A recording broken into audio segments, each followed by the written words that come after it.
All right, All right, perfect. Mikey, take it away. Take it, Callaghan. Hi, everyone. I'm Mike St. Ange, Chair of Enhancing Skills for Life. This is our public portion of our board meeting and a recap of annual report for 2025. And I would like to welcome everyone. Next, please.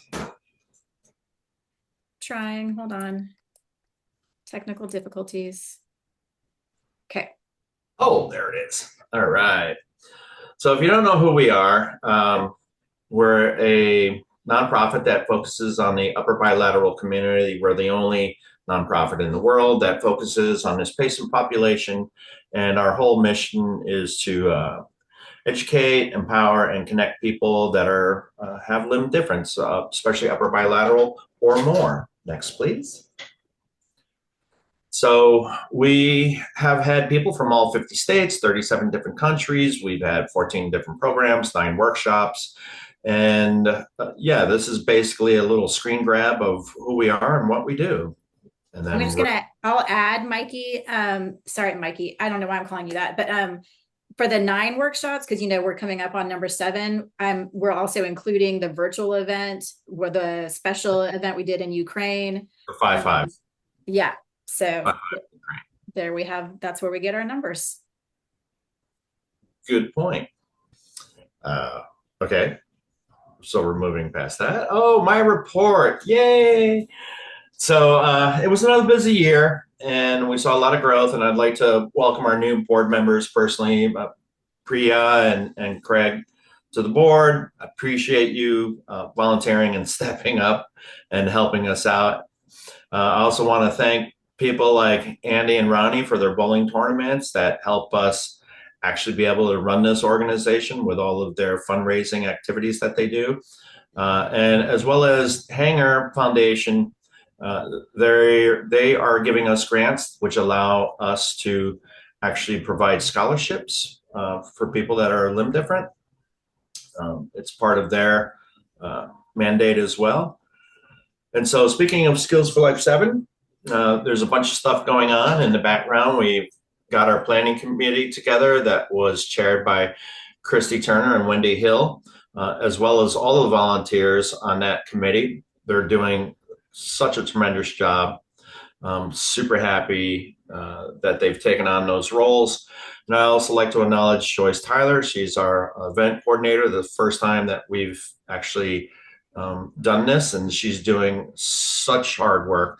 And we couldn't be more pleased with what she's doing as well, because there's a lot of things that go on to make a memorable event.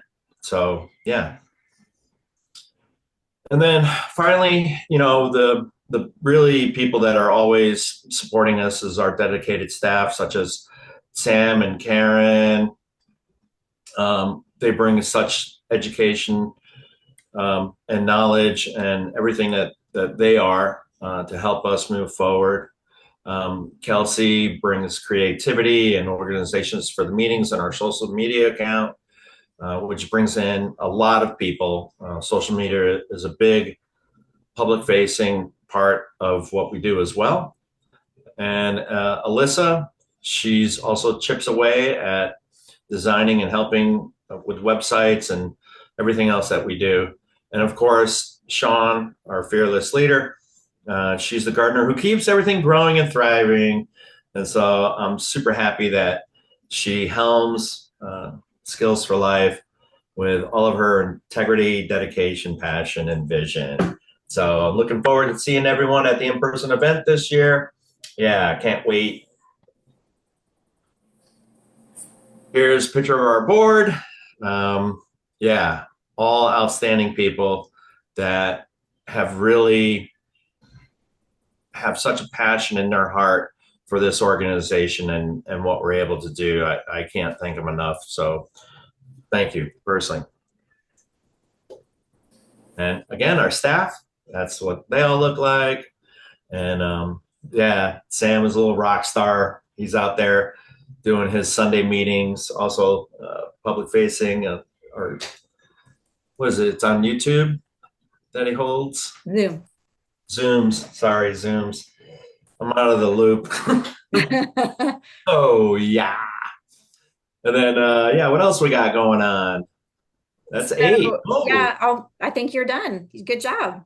yeah. Good job, Well, Sharon. and I'm going to hand it back over to Sean because, we all love her. Oh, if only everyone could have been on the call at the first 5 minutes with the shenanigans. So I do at some point in time want to make sure that we acknowledge someone that may not be part of the day-to-day like meetings that we hold or the weekly meetings that we hold, but just rock star in the background all the time is Cindy Weeks, who's our bookkeeper. So I don't know if Cindy, if you'd be able to like say hello and introduce yourself, because a lot of the board members have not kind of been introduced to you yet. They've just heard your name a million times from me. Yeah, sure. Thank you. My name is Cindy Weeks, and I started helping Sean with the books for this organization. I don't remember when, at least 2 years ago. Maybe we're going on a little more than that. But anyway, it's been my honor and privilege to get to know the organization through her. And I'm impressed with her as well, being the gardener that keeps things growing and thriving because it's just amazing the programs that y'all are able to put on. So anyway, I'm glad to put names and faces together. Yeah, everything I do is behind the scenes, but if I ever can help with any questions about finances or anything, just let me know. So nice to meet you all. Yeah, thanks for being here, Cindy. And we appreciate everything you do because it was a bit of a mess before and you've helped get it all cleaned up and straightened up. So, Thank you and all. I hope, I don't know with me sharing my screen if everyone was able to see Cindy, but I just think you can go to your own settings and see, make it so that it's shows whatever you want to show. So, okay, so I'll move on to the next slide for my executive director report.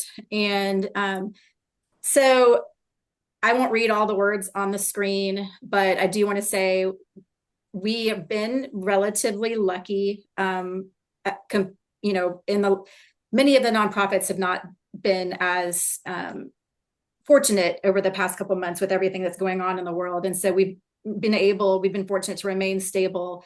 And I just want to point out again that our mission drives our decisions, and our board and our staff reflect the people that we aim to support. And strategically, our plan is to grow the services we provide, look for ways to improve the financial health of enhancing skills for life, and ensure that we're sustainable long term.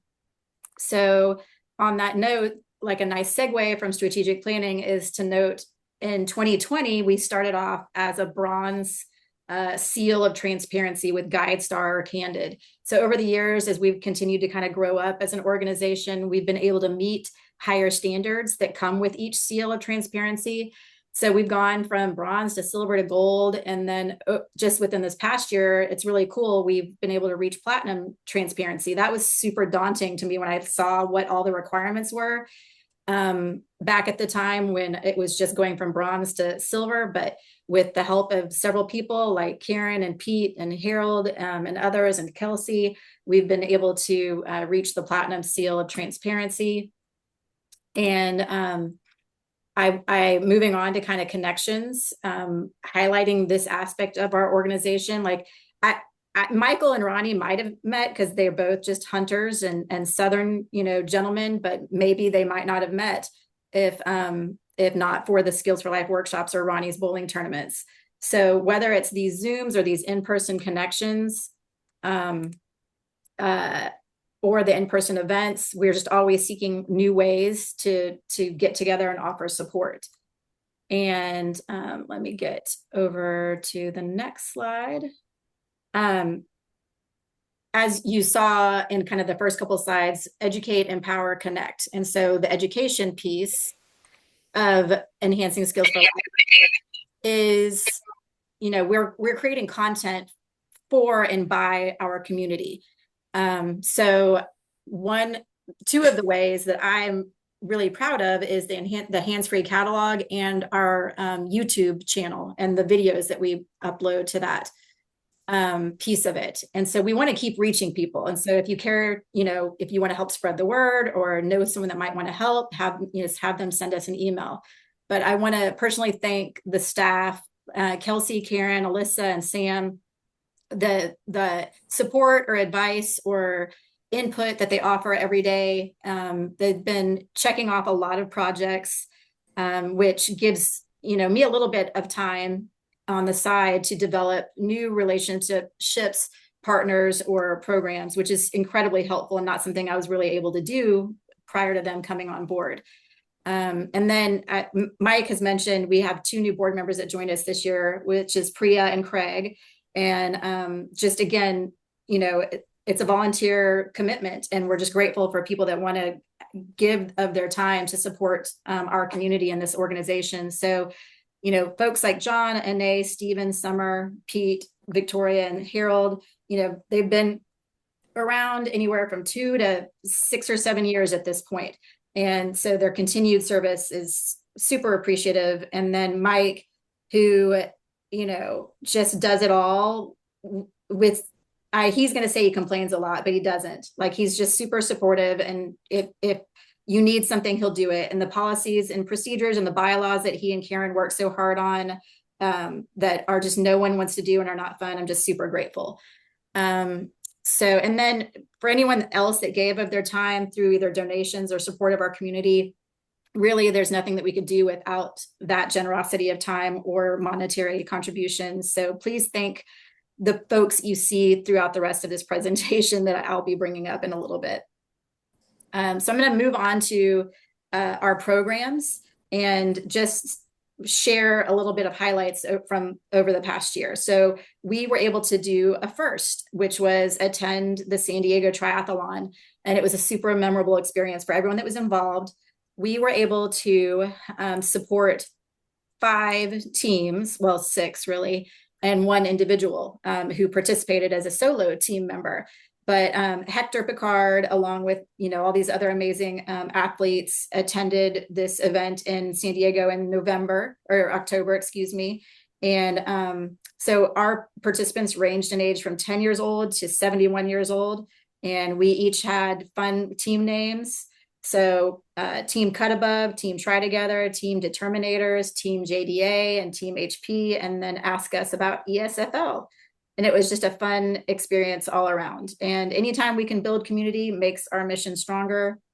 And it was really fun with our t-shirts to demonstrate no hands, no problem, no feet, no worries while we were doing it. And I'm proud that we were able to provide and support people with scholarships to participate in this event. And just some more pictures and our fun logos from that t-shirt that Creative Karen helped design. Okay, so next up is just a big thank you to our donors over the past year. I thought, there's a lot of names here. So if you know any of them personally, please make sure to say thank you. This again is recorded, and there will be a PDF version of this presentation available as well. So if you can take time later to look through this list. But what I found really interesting, as in addition to all of these amazing donors, was PayPal birthday fundraisers. So we had about 11 folks participate in birthday fundraisers just in this past year, which raised about $3,300.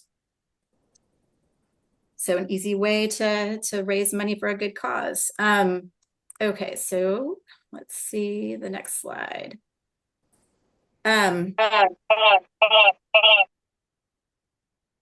Yes. Okay. Is everybody okay? Still can hear me?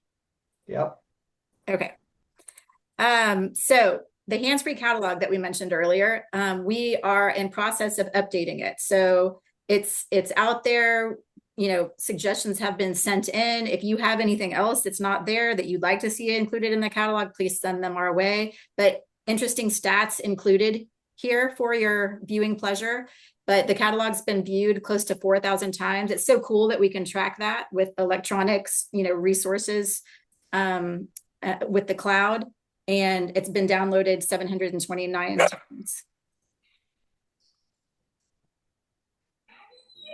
So Another aspect or another program that we, provide or offer is sharing of knowledge. 2 really fun roundtables took place since our last annual meeting, and they're both basically parenting roundtables. So part 1, it was called Hands-Free Parenting, and it's made up of parents living with limb loss or limb difference sharing their parenting advice. And part 2 included parents who have either finished raising their children or in the process of currently raising children living without both hands or more. And so those videos will be on YouTube. Part 1 is already on YouTube. Part 2 is coming soon. And the part 1 has already been viewed by 465 people. So it's really exciting that we have these resources available to people. And then we can't talk about programs without talking about Skills for Life 7. But the fact that I just looked today on the website, it's 113 days away. And so make sure to scan the QR code to get to the website for all of the latest updates and information. But I just want to kind of revisit some of the memories from the last event here and in the annual report.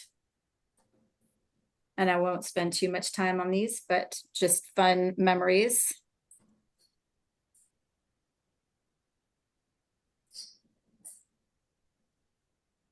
And I am excited to say we will have golfing again this year, but it will not be outdoors at a golf course. It will be in the hotel. And not to talk about the workshop at all without, acknowledging the planning committee. So, and Mike has mentioned already that Joyce Tyler has joined our team as the event planner. Christy Turner and Wendy Hill are our co-chairs. And we have, I think, quite a few folks in attendance at this meeting who are also on our planning committee.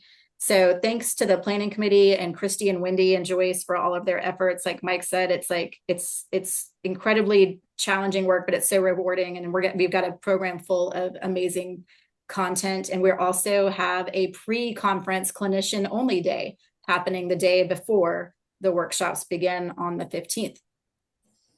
And I don't know how to stress this enough. And this has been since Skills for Life 1 in 2002, but we would not be able to have this workshop if we did not have these sponsors. It's their generosity. And by making this happen every 3 years or so, it just can't go unnoticed. So if you know anyone that works for these organizations, please make sure to tell them thank you. And I do want to do a special recognition to Hanger Clinic for all their years of partnership at this workshop over the past 23 years, and their in-kind support. And this year specifically, they're bringing their video crew to capture Skills for Life 7. And they're going to partner with Vast Whisperer, who's a local group, to tell our story about Skills for Life and enhancing Skills for Life. And I can't wait to see what that final product or those videos look like. I'm very excited. I also want to mention that Tier Memorial Hermann has been a very long-term partner and supporter, and just want to thank them for all that they offer through their leadership or their staff or their local resources. Another program that we offer that Mike's mentioned is these Skills Exchange Sundays. And so over the past year, Sam has hosted 11 Zooms and just such fun topics. And it, whether it's, a group of 3 to 4 folks or a group of 20, it's a great way to allow to have this space to bring people together from our community together. I'll quickly just share about social media because I'm just, just so impressed with what has happened over the past year or two. And so I'll just kind of cover the last year since this is the 2025 report. But our followers have increased. So whether it's Facebook or YouTube or LinkedIn or Instagram, there's been a growth in our viewership or our followers or what have you. And things I found interesting, and thanks to Karen for putting this information together, is our Facebook audience is about 74% women and our YouTube is 94% men. So I don't know if women like reading and looking at pictures, and men are just like the visual videos. So it's just interesting to see that note, or that statistic. And I'll move on to our fundraisers. There are currently 2 that happen annually. And just in case there are people on this call that are not aware, Ronnie Heinzman started his bowling tournaments in 2019, and he has raised over $130,000 for Enhancing Skills for Life over the last 7 events. And he's introduced 20 new bowlers to the game because of these events. And then some pictures from just this last year's events. Andrala organization, need to make sure we thank them for helping make this an unforgettable day by providing 2 new bowling devices and 2 scholarship recipients to attend Ronnie's tournament, to make that possible for these 2 new individuals. Made it an unforgettable day. Okay, and then Andy, what can you say about Andy? He puts the fun in fundraising. He is the life of the party, no matter who he's talking to. But from Elvis to Cher or Michael Jackson, and this year the Blues Brothers, along with trips that he's orchestrated to the Rock and Roll Hall of Fame, and this year the Pro Football Hall of Fame. He knows how to throw a party and raise money for an amazing cause. And because he attended Ronnie's bowling tournament in 2022 or 23, 23, he was like, well, I want to do a tournament. I want to do a fundraiser. So here, lo and behold, here we are 2 years later, and he's raised over $66,000 for Enhancing Skills for Life. So can't thank Andy enough for all of he's done over the past few years. And here's some pictures from this fun events, and there's Cher and Elvis. I wish I had a picture on here. I should have found it, but Ronnie and Sam were outside of the building because they were a little bit afraid of Cher. So they thought that Cher might try and come and get them to dance. So that was fun, engaging through those dinner evenings. Okay, so now even to more fun stuff. I'm going to pass this over to Summer Kozai, because financials, and everyone knows how much I love money and financial stuff. So Summer, take it away. All right. I wasn't sure what order the slide deck would be in. So this looks like the annual one. Condensed statement of activity. Okay, so for 2024, I'm just gonna give a general overview. Yeah. And I just want to say thank you so much to Cindy, because this kind of accounting is not anyone's specialty here. It's certainly not Sean's, and it's really not mine. I'm an auditor. My job is to tell people what they're doing wrong, not necessarily how to put it together. So thank you so much to Cindy. It makes it so much easier having these reports current and accurate. So for 2024, the revenue, in total, there was about 131,000 generated, and primarily that came from charitable contributions in the amount of 74,000, about 15,600 in grants and restricted contributions, and there was about 40,000 from sponsorships tied to programs and events, and also there was 600 from auction proceeds and the merch. Next, for our expenses, in total, there was about 142,000, mainly comprised of our personnel costs, which is, it includes the executive director and also payroll tax obligations, and that was about 69,000. We had about 37,000 for contracted services, and those are essential for supporting program execution, financial compliance, and that also includes the accounting and the tax return preparation. We also had about 25,000 in direct program costs, and that would be like scholarships and accommodations for participants. We also had some expenses from operations, including admin costs, marketing, travel, and professional development. And in general, after you add all that up, there was a net deficit of about 11,000. However, that was offset by almost $4,000 in investment and interest income. So the net comes out to about $7,000 in deficit. And I just wanted to point out that it's important to remember that in 2024, we had very big accomplishments like the Ukraine trip. And this is where I sound like a broken record. So looking forward, we need to continuously monitor our expenses and actively pursue new and recurring funding opportunities. And that's it for the annual summary. Does anyone have any questions for that one? Any questions? No, I'm good. None. We can move on to the next one. Okay. Slide. Next slide.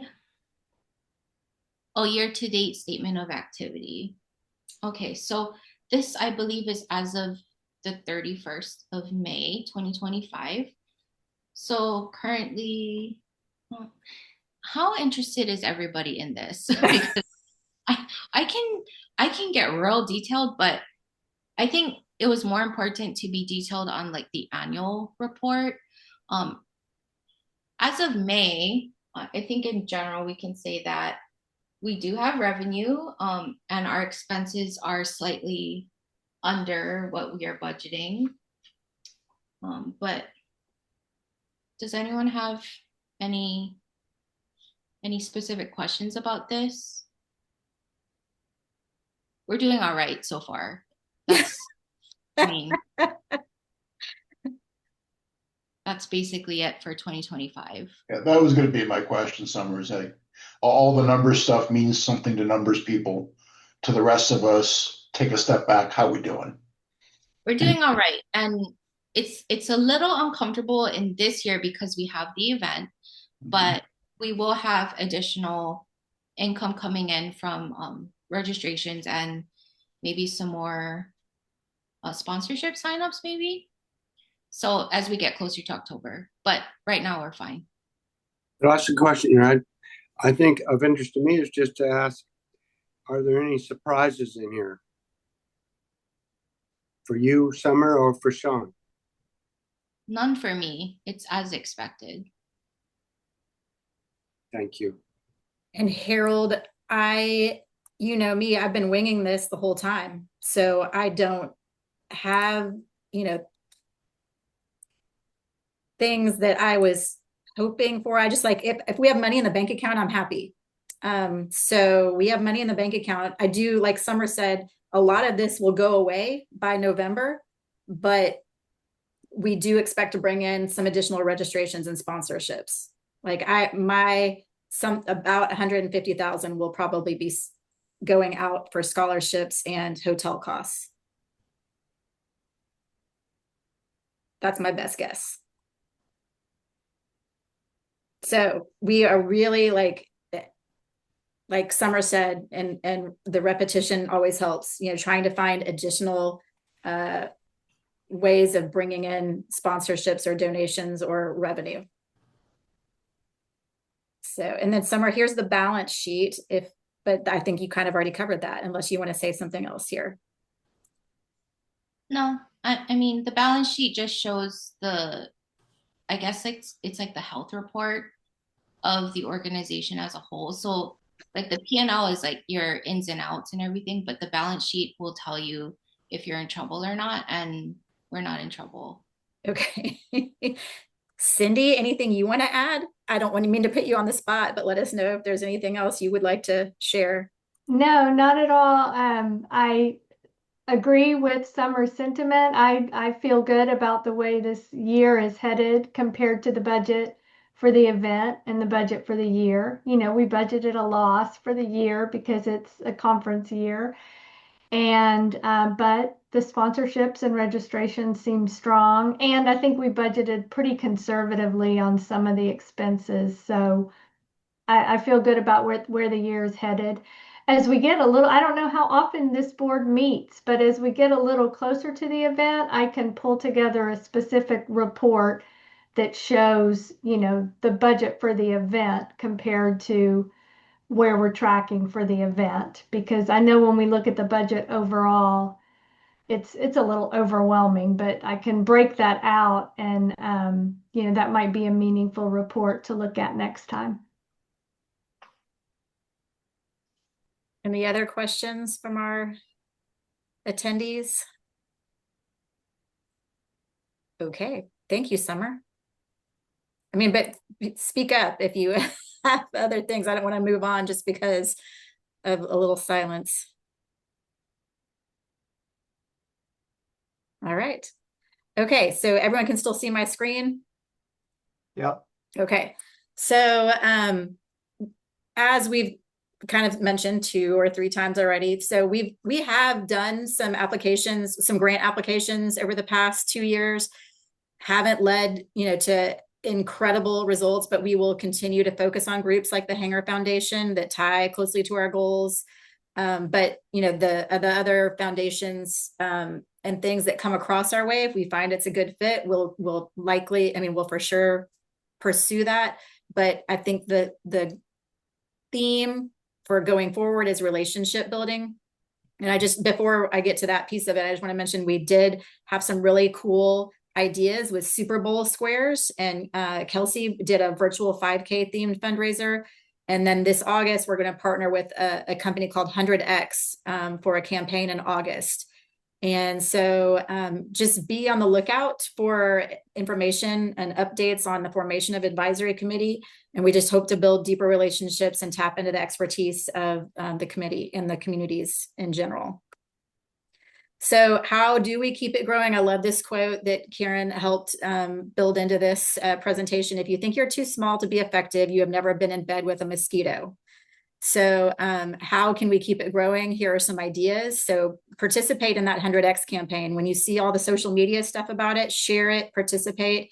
It's no money on your part, just a little time, and you earn a donation for us. Let us know if you have talents or want to serve on a committee or on the board. Spread the word on social media and to friends. Finally, donate or host a fundraiser. So maybe a bake sale or a fun run or a game or a car wash, anything goes. But no matter how small or no matter how big, everything helps. Okay, let's see. I think that kind of concludes things. I just do want to make sure to let everybody know we do have a few final slides that go over our history, but I won't read all of these words, just to kind of give homage to our people that started the Skills for Life workshops back in 2002, Diane Atkins and Skip Meyer. And just to say thanks everyone for joining us for this meeting, and we'll open it up to some questions. But right now, this kind of concludes the public portion of the annual meeting, and then we'll have everyone sign off after the questions get asked to start our annual board meeting, regular board meeting.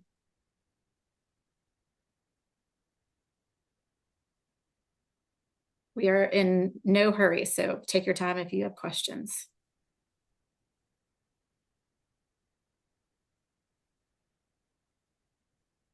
I know once one starts, there will be others, so I'm waiting. Okay. Well, then, if no questions, then we will let our non-board members head on out. But thank you so much for joining us. Thank you. Bye, everybody. Bye, everybody. thanks all. Thank you so much for coming. Thank you, everyone. Awesome. I'm trying to get out. Liking the hair, Andy. Okay, bye. I don't think I'm out yet. Peace out. Why? I can do it. All right, you can exit me. Thank you. All right, bye, Andy. Bye. Okay, let me hit stop recording. We don't need to record this part, right? No. Okay.